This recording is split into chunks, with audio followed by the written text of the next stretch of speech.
Hey, Carrie, something I've been wondering? I mean, those pumpkin pie crusts that we made last time were great, but what about fillings?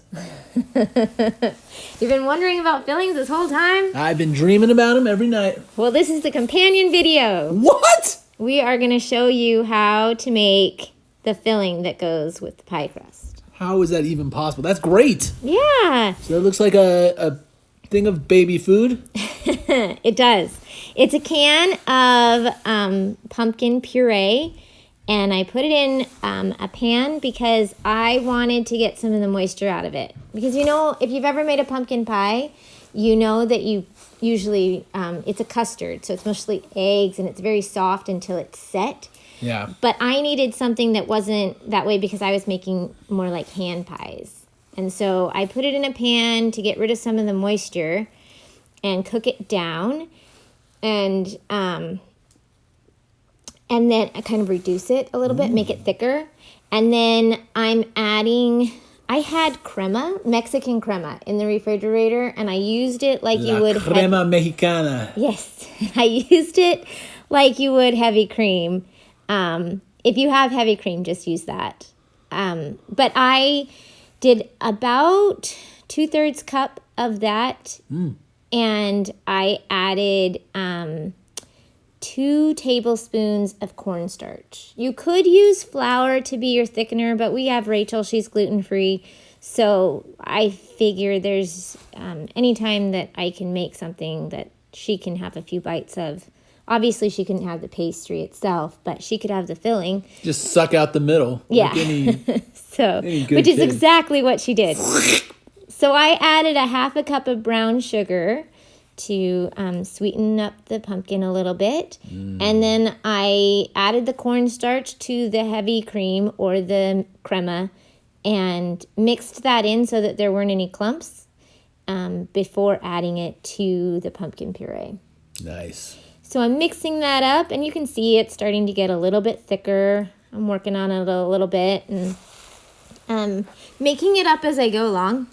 I love pumpkin pie. It looks pretty amazing. I love pumpkin pie too, but I was just trying to figure out a way to get it into a hand pie. Because normally people would choose apple, but when I was making this, I didn't have any apples because the kids ate them all. So... well, this goes more with the Thanksgiving season, pumpkin pie. Yes, but apple too. I'm going to show you guys how to do apple too. I'm going to add a little bit of a video that I have that's a little bit older, but it does have, it would have worked great for an apple pie filling. I just didn't have as much footage. So wait, we're going to get 2 filling videos? Yes, this is 2 incredible. filling videos, one right after another, all ready for you. My goodness. Okay, so then I added 2 tablespoons of pumpkin pie spice because you really want to get it to be really flavorful because this isn't going to have a lot of filling. In a normal pie, you would have a really large filling to crust ratio. Yeah. This is going to be mostly crust, kind of more like a Pop-Tart. Well, and pumpkin can be a little bland sometimes too, so I think it's kind of nice to kick it in the pants a little bit. Yeah, you have to have that flavor. You have to have the cloves and the cinnamon and the ginger, anise. What else is in there? All that stuff. Nutmeg. Nutmeg? Yeah. I was going to say nutmeg, but you said it first, so. So if you need to Super find the recipe for my favorite pie crust ever, go ahead and head on over. My channel has a list of all the different videos, and this is the pie crust from that. In fact, while you're at it, go ahead and subscribe to my channel because then you'll never miss a video. Squash the like button and hit subscribe or something like that. Yeah. So I'm rolling. It's like saying squash. Squash. Yes, Yeah. Pumpkin is a squash. Well, no, squash. Ooh, I didn't think of the connection between. It's a pumpkin. squash like you press the button. Yes. Like it's kind of a fun. That's what And I all thought the you kids meant say it that pumpkin way. is a squash. It is. Yeah. Gosh, people are probably really enjoy that little little tidbit. Yeah. Such an accident too. Oh, I know. Not even on purpose. Dude, we've been planning this for weeks, you guys.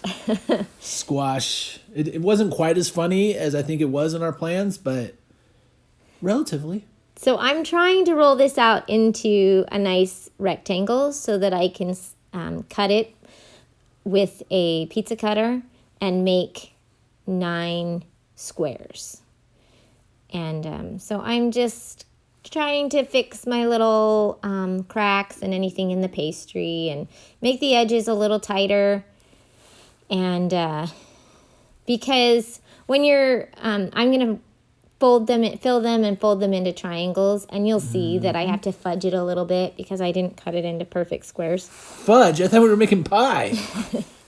But they're a little rustic, and that's okay because I think they actually look more delicious that way. But so I'm going to zoom in a little bit. We want to make it look like it's been made with a machine. This is by hand. It's got to have that crafted feel to it.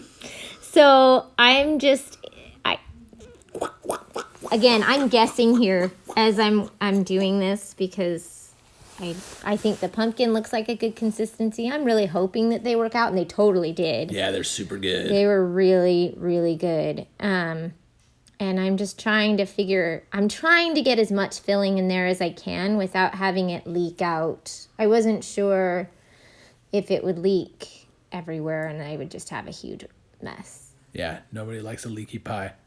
But the crust is so good that I actually don't even mind having a lot of crust. Yeah. It's really tasty. In fact, I used it to make quiche because this made 2 9-inch round pie crusts, or 2 batches essentially. It was good quiche. Yeah. And it had the 3 teaspoons of sugar in the dough, and so you would normally omit that if you were making something that was more savory, but you don't even notice it. No. Not at all. You're just like, this is the best pie crust ever. And what made me go ahead with it was also, there's sugar in bread. And so I thought, if there's a little bit of sugar in bread, then there can be a little bit of sugar in the pie crust. There should be sugar in everything. There should be.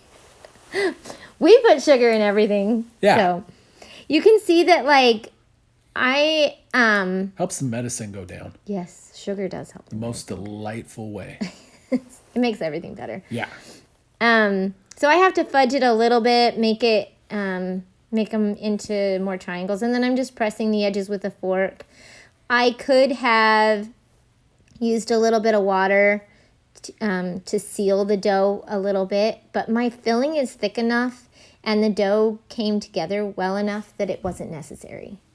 So I also could have used an egg and mixed it up with a fork, whipped it up a little bit and done an egg wash on this. But another thing that you can do with pastry is heavy cream or milk. And since I still had all that crema in the fridge left over from Mexican night.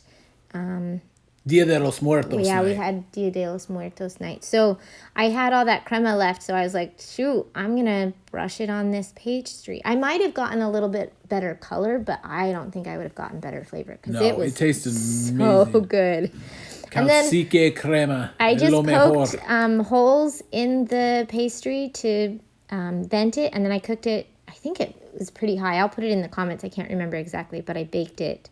And I also used pumpkin pie filling for the macarons that you just saw. And then I'm going to show you how I make apple pie filling, and this is going to go really fast because I didn't have a lot of footage of it. But this is that's an apple. That's an apple. Yeah. And it's hard to tell because now it doesn't look like one, but that still is. Yeah. So I tell her when you got that thing. I like that thing. That Pampered Chef apple peeler slicer core. And then I just cut them up, and I'm going to place them in a pan. And I added a splash of apple cider and maybe 2 teaspoons of lemon juice. That lemon volcano juice from Costco is so delicious and fun to have in your pantry. That was a makes volcano great still. Lemonade. Yeah. And then I added 2 tablespoons. Actually, maybe just one. I added 1 tablespoon of cornstarch and let's say 2 teaspoons of cinnamon. Mm-hmm. And a half a cup of brown sugar. And then I just stirred that up, and this made a great filling It would work great for those hand pies because it's nice and thick and ready to go. But I also used it for the center of these macarons. Which I'll make a video later showing how I make macarons. But Oh, you got like a picture of the inside. Yeah. Those were good. those are good. I need to make a macaron video. But anyway, thanks for joining us. Have a great night. Go make some pie filling for that pie crust that we made the other day. And don't forget to subscribe. 'Cause a spoonful of sugar helps the medicine go down. The medicine go down. I think we need to stop. Go down. Just